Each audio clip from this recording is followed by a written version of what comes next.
मैं कॉलेज से घर वापस आई तो भाभी जैसे मेरी ही मुंतज़िर थी। देखते ही कहने लगी, अब अपने कमरे में सोने के लिए मत चली जाना।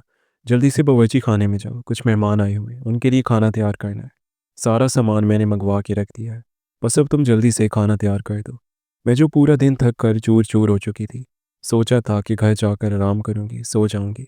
भाभी की बात सुनकर मेरे माथे पर बल पड़ गए थे, मगर मैंने बमुश्किल अपने गुस्से को कंट्रोल किया। मैं जानती थी कि अगर कुछ कह दिया तो भाभी दो के चार लगाकर भाई को मेरे खिलाफ वर्गलाएंगी। भाभी मैं बहुत थक गई हूँ, मुझे नींद आ रही है, मैं सोना चाहती हूँ। और वही हुआ जिस बात का मुझे अंदेशा था। किरण भाभी ने ऊंचा ऊंचा बोलना शुरू कर दिया। सारा सारा दिन घर से बाहर आवारागर्दी करती रहती हो। न जाने पढ़ाई के नाम पर क्या गुल खिलाती हो। और तुम्हारा भाई है जिसे तुम पर आंखें बंद करके एतबार है। अरे जवान जहाँ लड़की को कौन पूरा पूरा दिन घर से बाहर निकाले रखता है। उस आदमी को तो तभी यकीन आएगा जब पानी सर से ऊंचा हो जाएगा। भाभी न जाने क्यों मेरे किरदार के ऊपर वार करना और मेरे बारे में गलत सलत बातें बोलना अपना फ़र्ज समझती थी। घर में कौन आया है? मैंने झगड़े को ख़त्म करने के लिए मौजू बदल कर सवाल किया था। जितना उनसे बहस करती इतना ही वो चिल्ला चिल्ला कर बोलती और आसपास के लोग सुनकर मज़ा लेते। मेरे मैके वाले आए हैं, मेरी बहन आई है जिसका मियाँ सऊदीया में होता है। अब जल्दी से खाना तैयार करो। मैं थके थके अंदाज में कमरे में गई थी। आंखों से आंसू उबल पड़े थे जिन्हें मैंने बेदर्दी से पूंछ डाला था। और फिर मैंने गर्मी में खड़े होकर खाना तैयार किया। मैं उन लोगों से मिले बगैर ही अपने कमरे में चली गई क्योंकि अब मुझसे मज़ीद खड़े रहना मुमकिन नहीं था। शाम को जब आँख खुली तो वो लोग घर से चले गए थे। मैंने सोचा था अब किरण भाभी का मूड खुशगवार हो गया होगा क्योंकि मैंने उनकी मर्ज़ी के मुताबिक काम कर दिया है। मगर वो तो बहुत गुस्से में थी। अरे आपकी बहन तो किसी को कुछ समझती ही नहीं है। मेरी बहन और बहनोई से मिली ही नहीं और वहीं से चली गई। ये भी नहीं सोचा कि वो लोग हम पर कितना बड़ा एहसान करने जा रहे हैं। मेरा ये बहनोई तो है जो आपको बाहर लेकर जा रहा है और आपकी बहन के मिजाज ही नहीं मिलते। दिलावर भाई भी मुझ पर गुस्से से चिल्लाने लगे थे, तुम्हें आए गए का तो बिल्कुल भी ख्याल नहीं है। सारा घर आते ही तुम सो गई। मैंने एहतजाज करना चाहा, भाई को सच बताना चाहा कि मैं थक गई थी। काम करके मुझ में हिम्मत नहीं थी कि मैं किसी के सामने जाती, मगर यहाँ बोलना कुछ भी बेकार था। वक्त यूं ही बीतता जा रहा था। भाई के बाहर जाने की सारी तैयारियां तकरीबन मुकम्मल हो चुकी थी। किरण भाभी खुश थी कि अब भाई बाहर चले जाएंगे तो घर के हालात भी बदल जाएंगे। वहीं पर उन्हें गुस्सा भी था कि उनका शौहर उनसे दूर जा रहा है। इस बात का गुस्सा वो न जाने क्यों मुझ पर उतारती थी। जब भाई ने कहा कि वो बाहर जाकर मुझे बहुत अच्छी यूनिवर्सिटी में एडमिशन करवा देंगे, मुझे किसी चीज़ की कमी नहीं होगी और मेरी बहुत धूमधाम से शादी भी करेंगे, तब भाभी का चेहरा देखने वाला था। वो बाहर की कमाई और हर एक चीज़ पर सिर्फ अपना ही हक समझती थी। उन्हें लगता था कि मैं ज़बरदस्ती उनके गले पड़ी हूँ। मेरा दुनिया में था ही कौन? छोटे से थे जब अम्मा अब्बा हमें छोड़कर दुनिया से चले गए। भाई को ही मैंने माँ और बाप के रूप में देखा था। उन्होंने हर मौका पर मेरा खूब साथ दिया, मुझे हौसला दिया, सहारा दिया और मेरी ज़रा-ज़रा सी खुशी का ख्याल रखा। उन्होंने खुद अपनी पढ़ाई को दरमियान में छोड़ दिया था, सिर्फ़ इस वजह से कि मैं अपनी तालीम को जारी रख सकूँ और मुझे किसी चीज़ की कमी महसूस ना हो। जब तक भाई की शादी नहीं हुई थी, तब तक सब कुछ बहुत अच्छे से जा रहा था। भाई की शादी भी एक गरीब ख़ानदान में ही फूफो की मदद से अंजाम पाई थी। किरण भाभी फूफो के दूर के जानने वाले थे। वो 2 बहनें थीं जिनका बमुश्किल ही गुज़ारा होता था। किरण भाभी बड़ी थीं और उनसे छोटी साजदा थी, जो कि उन भाभी से भी बहुत ज़्यादा खूबसूरत और सलीका-शुमार लड़की थी। किरण भाभी के बाद साजदा का रिश्ता एक बहुत अच्छे ख़ानदान से आया था। लड़का सऊदीया में था, अच्छा खासा खाता-पीता था। तब से भाभी को बहुत गुस्सा था कि उनके माँ-बाप ने उनकी शादी जल्दबाज़ी में की है, वरना उनके पास भी आज सब कुछ होता। किरण भाभी के लिए मेरे भाई की मोहब्बत और ख्याल रखना जैसे कुछ भी आम नहीं था। उनके लिए सिर्फ पैसा ही आम था। तब भाई ने तंग आकर फैसला किया कि उन्हें भी बाहर जाना चाहिए क्योंकि इस मुल्क में रहकर कम वक्त में इतना पैसा हासिल करना तो बहुत मुश्किल काम था। वो पढ़े लिखे तो थे नहीं कि जो अच्छी जॉब मिल जाती और ना ही इतना पैसा था कि वो कारोबार शुरू कर लेते। ऐसे में किरण भाभी ने अपनी बहन से बात की तो उनके शौहर अच्छे इंसान थे। उन्होंने दिलावर भाई को वहीं बुला लिया और अब वो भाई का वीज़ा भेज चुके थे। भाई अब सऊदीया जाने की तैयारी करे थे। वो बार-बार मुझे अपना ख़्याल रखने की ताकीद करते। जानते थे कि भाभी कभी भी मेरा वैसे ख़्याल नहीं रख सकती, जैसे भैया रखते थे। भाई के जाने के बाद मेरी ज़िंदगी जिस मोड़ पर मुड़ी, उसका तसव्वुर भी मैंने कभी नहीं किया था। दिलावर भाई के जाने का दिन मेरी ज़िंदगी का सबसे भारी दिन था। वो एयरपोर्ट जाते हुए बार-बार पलटकर मुझे देख रहे थे। उनकी आँखों में मेरे लिए फ़िक्र थी, मगर वो मजबूर थे, क्योंकि उन्हें हमारे मुस्तकबिल के लिए परदेस जाना था। जब वो चले गए तो घर में एक ऐसी खामोशी छा गई जो मुझे अंदर ही अंदर खाने लगी। लेकिन ये खामोशी तूफान से पहले का सुकून थी, क्योंकि किरण भाभी अब अपने असल रूप में आने वाली थी। कुछ ही दिनों बाद मालूम हुआ कि भाभी उम्मीद से है। ये खबर सुनकर मैं अपनी तमाम तलखियाँ भूल गई और खुशी से निहाल हो गई। मैंने सोचा कि शायद अब घर में एक नई ज़िंदगी आने वाली है, तो भाभी का रवैया भी बदल जाएगा, उनके दिल में नरमी आ जाएगी। मगर हालात इसके बिल्कुल बरअक्स निकले। हामला होने के बाद भाभी का रवैया मेरे साथ मज़ीद जारहाना हो गया। अब वो पहले से कहीं ज़्यादा चिड़चिड़ी और बदतमीज़ हो गई थी। मैंने अपनी पढ़ाई के साथ साथ घर की तमाम ज़िम्मेदारियाँ अपने कंधों पर ले ली थीं।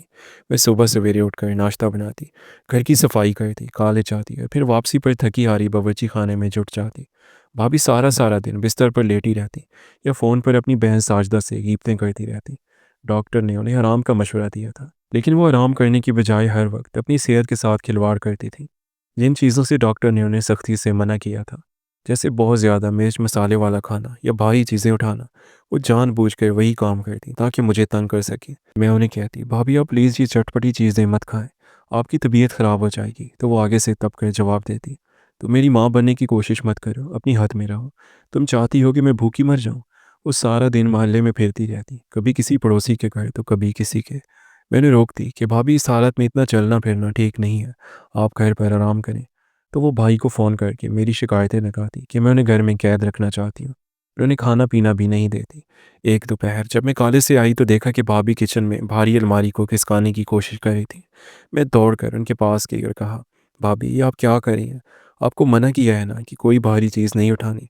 उन्होंने गुस्से से मेरा हाथ झटक दिया और बोली, तुम्हारे भरोसे बैठी रहती तो ये घर गंदगी का ढेर बन जाता। हटो यहाँ से, मुझे अपना काम करने दो। मैंने लाख मिन्नतें की मगर वो नहीं मानी। उनकी ज़िद और लापरवाही देखकर मेरा दिल बैठने लगा था और फिर वही हुआ जिसका मुझे डर था। एक शाम भाभी की तबीयत अचानक बहुत ज़्यादा बिगड़ गई। वो दर्द से कराने लगी और देखते ही देखते खून बहने लगा। मैं बुरी तरह से डर गई। मैंने अकेले ही हिम्मत जमा की, टैक्सी बुलाई और उन्हें हॉस्पिटल लेकर गई। मैं वहाँ घंटों के लिए दुआ करती रही, नर्सों के पीछे भागती रही, लेकिन कुदरत को कुछ और ही मंजूर था। डॉक्टर ने बाहर आकर बताया कि मिसकैरेज हो गया है, बच्चा नहीं बच सका। मैं वहाँ हॉस्पिटल के ठंडे फर्श पर बैठकर रोने लगी। मुझे उनके दुख का एहसास था, मगर मुझे क्या मालूम था ये हादसा मेरी ज़िंदगी का सबसे बड़ा गुनाह बना दिया जाएगा। अगले ही दिन जब भाई का फ़ोन आया तो मैंने सोचा कि मैं उन्हें तसल्ली दूंगी, मगर भाभी ने फ़ोन पकड़ते ही ऐसी अदाकारी शुरू की कि मेरे पैरों तले से ज़मीन निकल गई। वो धाड़े मार मार कर रोने लगी और भाई से कहने लगी, दिलावर तुम्हारी बहन ने मेरा घर उजाड़ दिया। उसने मुझे जानबूझकर किचन में धक्का दे दिया। उसने मेरे पेट में लात मारी। ये नहीं चाहती थी कि तुम्हारी अपनी औलाद हो, ये चाहती थी कि तुम्हारी कमाई पर हमेशा उसका कब्जा रहे। मैं फ़ोन के पास ही खड़ी थी, मेरी समातों में ये अल्फाज जहर बनकर उतर रहे थे। मैंने चीख कर कहा, भाभी खुदा का खौफ करें, आप झूठ क्यों बोल रही हैं?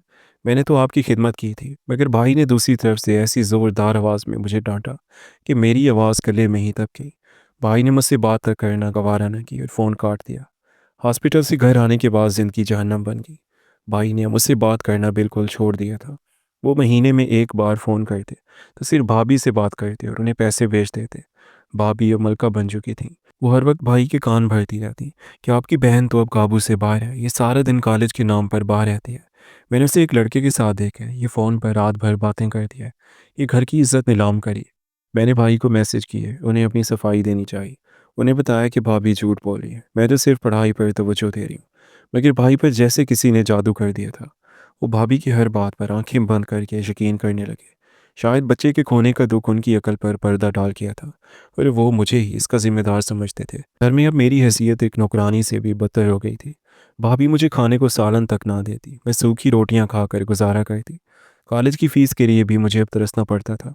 एक रात जब मैं अपने कमरे में बैठकर पढ़ रही थी, भाभी अचानक अंदर दाखिल हुई और मेरा मोबाइल छीन लिया। कौन है वो लड़का जिससे तुम अभी बात कर रही थी? बोलो, उन्होंने चीख कर पूछा। मैंने कहा, भाभी मैं तो अपनी सहेली से नोट्स मांग रही हूँ, अगर आपको यकीन नहीं आता तो आप देख लें। उन्होंने मोबाइल दीवार पर दे मारा और कहने लगी, तुम्हारी अयारियाँ अब नहीं चलेंगी। आज मैंने दिलावर को बता दिया है कि तुम रंगे हाथों पकड़ी गई हो और अब तुम्हारी इस घर में कोई जगह नहीं है। उसी रात भाई का फ़ोन आया, उन्होंने वीडियो कॉल की। उनका चेहरा गुस्से से सुर्ख था। उन्होंने एक बार भी मुझे बोलने का मौका नहीं दिया। तुम मेरे लिए मर चुकी हो, मैंने तुम्हारे लिए अपनी तालीम छोड़ी, दिन रात एक किया और तुमने मेरी पीठ में छुरा घोंपा। तुमने मेरे बच्चे को मारा और अब मेरी इज्जत भी मिट्टी में मिला रही हो। निकल जाओ मेरे घर से अभी के अभी। मैंने भाई के आगे हाथ जोड़े, मैं रोई, मैंने कुरान की कसम उठाने की कोशिश की, मगर उन्होंने कॉल काट दी। भाभी ने भी मेरा हाथ पकड़ा और घसीटते हुए सहन की तरफ ले गई। निकल जाओ यहाँ से बदकिरदार लड़की, जाकर अपने उन्हीं यारों के पास है जिनके लिए तूने ये सब किया है। रात के 2 बज रहे थे, बाहर खूब अंधेरा था। और तेज़ बारिश हो रही थी। भाभी ने मेरा थोड़ा बहुत सामान एक बैग में डाला और मुझे दरवाजे से बाहर धक्का दे दिया। दरवाज़ा ज़ोर से बंद हुआ। मैं सड़क पर तन्हा रह गई। वो भाई जो मेरा मान था, जो मेरा गुरूर था, आज उसने अपनी बहन को बिन देखे, बिन सुने, एक झूठ की बुनियाद पर ठुकरा दिया था। मेरे पास ना सर छुपाने की जगह थी और ना ही कोई सहारा। मैं इस भीगी हुई रात में सड़क के किनारे बैठकर सोच रही थी कि क्या सचमुच रिश्ते इतने कमज़ोर होते हैं? क्या एक औरत का झूठ एक भाई की बरसों की मोहब्बत पर इतना भारी पड़ सकता है? क्या वो अपने ही सगे रिश्तों से मुतनफ़िर हो जाए? मैं सड़क के किनारे अपने छोटे से बैग को सीने से टिकाए बैठी थी, जिसपे मेरी किताबें और चंद जोड़े कपड़े थे। भाभी की दी हुई तोहमत और भाई की बेरुखी का बोझ इस बारिश से कहीं ज़्यादा भारी था। मेरी नज़रें धुंधला रही थीं कि अचानक सड़क की दूसरी तरफ एक कूड़ेदान के पास मुझे कुछ हलचल महसूस हुई। पहले तो मैं डर गई, लेकिन फिर कराने की आवाज़ ने मेरे कदम उस तरफ मोड़ दिए। वहाँ पर एक शख्स पड़ा था, जिसकी हालत देखकर मेरा कलेजा मुंह को आ गया। उसके कपड़े चीथड़े बन चुके थे, चेहरे पर खून जमा हुआ था और वो कीचड़ में लथपथ था। बाबा, बाबा होश करें, क्या हुआ है आपको? मैंने उसके करीब झुककर पुकारा। उसने अपनी बोझल पलकें उठाई। उसकी आंखों में शदीद कुर्ब था। उसने बोलने की कोशिश की, लेकिन उसकी हलक से सिर्फ एक घुटी घुटी आवाज़ निकली। वो अपना दायां हाथ अपने पेट पर रखे हुए था, जहाँ से खून मुसलसल रस रहा था। मैंने सोचा ये कितना बदकिस्मत है, इसकी मदद करने वाला कोई नहीं। शायद दुनिया इसे एक मामूली फ़कीर समझकर छोड़ गई है। मैंने हिम्मत जमा की और इस सड़क पर आकर एक रिक्शे को रुकने का इशारा किया। रिक्शा रुका तो ड्राइवर ने इस शख्स को देखकर मुंह बनाया। बाजी, ये क्या मुसीबत पाल रही हैं आप? कोई पुलिस केस हो गया तो मैं फंस जाऊंगा। ऊपर से ये फ़कीर, खुदा के लिए ऐसा मत कहें। मैं रो पड़ी। ये मर जाएगा, प्लीज़ मेरी मदद करें। मैं आपको दुगने पैसे दूंगी। रिक्शे वाले ने हिचकिचाते हुए उसे रिक्शे में डालने में मेरी मदद की। हॉस्पिटल पहुंचते ही मैंने अपनी जेब टटोली। सिर्फ 800 रुपये थे। मैं परेशान थी कि इतने पैसों में तो शायद पर्ची भी ना बने। मैंने गार्ड से कहा, भाई जल्दी से स्ट्रेचर लाएं, इनकी हालत बहुत ज़्यादा ख़राब है। स्ट्रेचर पर लेटे हुए उस शख्स ने अचानक पूरी कुव्वत जमा की और करीब खड़े सिक्योरिटी गार्ड की कमीज़ पकड़कर उसे अपने करीब किया। उसने गार्ड के कान में बहुत मध्यम आवाज़ में कुछ कहा। उस गार्ड के तसुरात सेकेंडों में बदल गए। उसने फ़ौरन वायरलेस निकाला और चिल्लाने लगा, फ़ौरन इमरजेंसी वार्ड क्लियर करवाएं, सर मिल गया है। मैं हक्का बक्का खड़ी ये सब देख रही थी। गार्ड ने मेरी तरफ देखा और बड़े एहतराम से बोला, बीबी आप यहीं रुकें, कहीं मत जाइएगा। आपने बहुत बड़ा काम किया है। अभी 15 मिनट भी नहीं गुजरे थे कि हॉस्पिटल की रातारियाँ पुलिस अफसरान से भर गईं। काली वर्दियों वाले कमांडोज ने पूरे एरिया को घेरे में ले लिया। मैं सहम कर एक कोने में खड़ी हो गई। एक ऊंचे कद का पुलिस ऑफिसर भागता हुआ आया और डॉक्टर से पूछा, डीएसपी आर्यान की हालत कैसी है? डॉक्टर ने जवाब दिया, सर अगर ये लड़की ने 10 मिनट भी लेट लाती तो बचाना नामुमकिन था। उनका बहुत खून बह चुका है। मैं हैरत के समंदर में डूब गई। डीएसपी, वो फ़कीर, एक खातून पुलिस ऑफिसर मेरे पास आई। उसने मेरे कंधे पर हाथ रखा और कहा, बेटा आपका नाम क्या है? आप बहुत बहादुर हैं। आर्यन सर पिछले 3 दिन से लापता थे। वो एक गैंग को पकड़ने के लिए फ़कीर का रूप धारे हुए थे, लेकिन उन पर हमला हो गया। किसी ने उनकी मदद नहीं की क्योंकि सब उन्हें भिखारी समझ रहे थे। वो मुझे एक वीआईपी लाउंज में ले गई जहाँ मेरे लिए खाना लाया गया। मैंने 2 दिन से कुछ नहीं खाया था, लेकिन भूख जैसे उड़ चुकी थी। 3 दिन बाद आर्यन को होश आया। मुझे उसके कमरे में बुलाया गया। वो अब एक मुख्तलिफ इंसान लग रहे थे, एक पुरवकार और पुरकशिश नौजवान। उसने मुझे देखकर एक नहीफ सी मुस्कुराहट दी और इशारे से अपने पास बुलाया। तुम्हारा नाम क्या है? उसने धीमी आवाज़ में पूछा। जी मेरा नाम दुआ है। मैंने सर झुकाकर जवाब दिया, दुआ, वाकई तुम मेरे लिए दुआ बनकर आई हो। अगर तुम उस रात ना होती तो मैं आज जिंदा ना होता। लेकिन तुम्हारी आंखों में ये उदासी क्यों है? तुम हॉस्पिटल के इस कमरे से बाहर क्यों नहीं जाना चाहती? मेरी सिसकियां निकल गईं। मैंने उसे सब कुछ बता दिया। भाई की मोहब्बत, भाभी की मकारी, वो झूठा इल्ज़ाम और वो काली रात जब मुझे घर से निकाला गया। आर्यन खामोशी से सुनता रहा। उसकी मुठ्ठियां भींच गईं और आंखों में गुस्से की लहर दौड़ गई। मैं भी तुम्हारी तरह अकेला हूँ दुआ, आर्यन ने कहा। मैंने यतीमी देखी है, भूख देखी है, और फिर अपनी मेहनत से ये मकाम हासिल किया। मैं जानता हूँ कि जब अपने बेवफाई करें तो कैसा लगता है। अगर तुम्हें इतराज़ ना हो तो क्या तुम इस तरह इंसान का साथ दोगी? मैं तुम्हें वो इज़्ज़त दूंगा जिसकी तुम हकदार हो। खालिक कायनात के फैसले भी कितने अजीब हैं। एक रात में बेघर हुई और चंद ही दिनों में शहर के सबसे मुअज़्ज़ज़ अफीसर की शरीक हयात बन गई। हमारी शादी सादगी से हुई, लेकिन इसमें वो सुकून था जो महलों में नहीं मिलता। शादी के एक हफ्ते बाद आर्यन ने मुझसे कहा, दुआ, अब वक्त आ गया है कि तुम्हारे भाई को हकीकत दिखाई जाए। तुम्हारा भाई वापस आ गया है और अब इससे सच बताना चाहिए। आर्यन पुलिस की पूरी नफरी के साथ मेरे भाई के घर पहुंचा। मैं गाड़ी में बैठी देख रही थी। दिलावर भाई पुलिस को देखकर घबरा कर बाहर आए। आप लोग कौन हैं और यहाँ क्यों आए हैं? मैं आपसे आपकी बहन के बारे में बात करने के लिए आया हूँ, दिलावर भाई कहने लगे। मेरा अपनी बहन के साथ कोई तल्लक नहीं है। उसे मैंने इस घर से निकाल दिया है। न जाने वो कहाँ पर है, किसी के साथ भाग गई है, ज़िंदा भी है या मर गई। मैं इसके किसी अमल के बारे में जवाबदेह नहीं हूँ। भाई की बात सुनकर मेरा दिल ज़ख्मी हो गया था। आर्यन मुस्कुरा दिया। मिस्टर दिलावर, आपको अंदाज़ा है कि आपने अपनी बहन के साथ क्या किया? वो लड़की जिस पर आपने तोहमत लगाई, वो इस वक्त इस शहर के डीएसपी की बीवी है। मैंने उसके साथ इज्जत से निकाह किया है। दिलावर भाई हैरान रह गए थे। तुमने मेरी बहन के साथ निकाह किया? क्यों? कब? कैसे? उस वक्त मेरी जान बचाई थी जब आपने उसे घर से निकाला था। ये किसी के साथ भागी नहीं थी। आपकी बीवी ने तो इसके साथ बहुत बड़ी ज्यादती की, बदनीयती की। भाई साकित खड़े रह गए।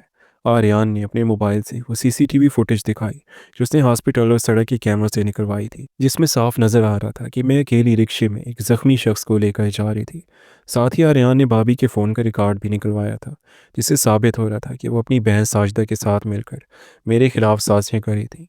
भाई की आंखों से आंसू बहने लगे। वो भागे हुए गाड़ी के पास आए और शीशे पर हाथ मार कर रोने लगे। दुआ, मुझे माफ़ कर दो, मैं अंधा हो गया था। मैंने इस औरत की बातों में आकर अपनी जान से प्यारी बहन को खो दिया। ये सब आवाज़ें घर के अंदर भी सुनाई दे रही थी। भाभी अंदर से निकली। उनका रंग जर्द पड़ चुका था। वो आर्यन की वर्दी और रोब देखकर कांप रही थी। भाई ने पलट कर उन्हें देखा और गुस्से से चिल्लाए, किरण, अभी के अभी इस घर से निकल जाओ। तुमने सिर्फ मेरी बहन को नहीं निकाला था, तुमने मेरी गैरत और मेरी अकल को भी मार दिया था। मैं तुम्हें तलाक देता हूँ। मैंने फ़ौरन गाड़ी से निकलकर भाई का हाथ थाम लिया। नहीं भाई, रुक जाए, प्लीज़ रुक जाए। भाई ने हैरत से मेरी तरफ देखा। तो ये तुम क्या कह रही हो? इस औरत ने तुम्हारी ज़िंदगी बर्बाद कर दी। मैंने मुस्कुरा कर आर्यन की तरफ देखा और फिर भाई से कहा, भाई, इसकी बदनीयती ने मुझे एक ऐसी राह दिखाई जहाँ मुझे आर्यन मिले। अगर ये मुझे घर से ना निकालती तो शायद मैं आज भी किचन में पिसती रहती और आर्यन सड़क पर दम तोड़ देते। उसने जो बुरा किया, अल्लाह ताला ने उसे मेरे लिए बेहतर बना दिया। मैं नहीं चाहती कि मेरी वजह से आपका घर टूटे। इन्हें माफ़ कर दें, लेकिन याद रखें कि रिश्ता भरोसे से होता है, कान के कच्चे होने से नहीं। भाई मेरी बात सुनकर ज़मीन पर बैठ गया। उन्हें अपनी बहन की सच्चाई का अंदाज़ा हो चुका था। भाभी शर्मिंदा से सर झुकाए वहीं खड़ी रह गई। आर्यन ने मेरा हाथ थामा और हम वापस अपनी ज़िंदगी की तरफ चल पड़े। वो शाम मेरे लिए एक नया सूरज लेकर आई थी। भाभी की नफ़रत ने मुझे वो मकाम दिला दिया जिसका मैंने कभी ख्वाब में भी नहीं देखा था। सच है, जब अल्लाह ताला किसी से कुछ छीनता है तो इसे बेहतर नवाजने के लिए रास्ते भी खुद ही बनाता है।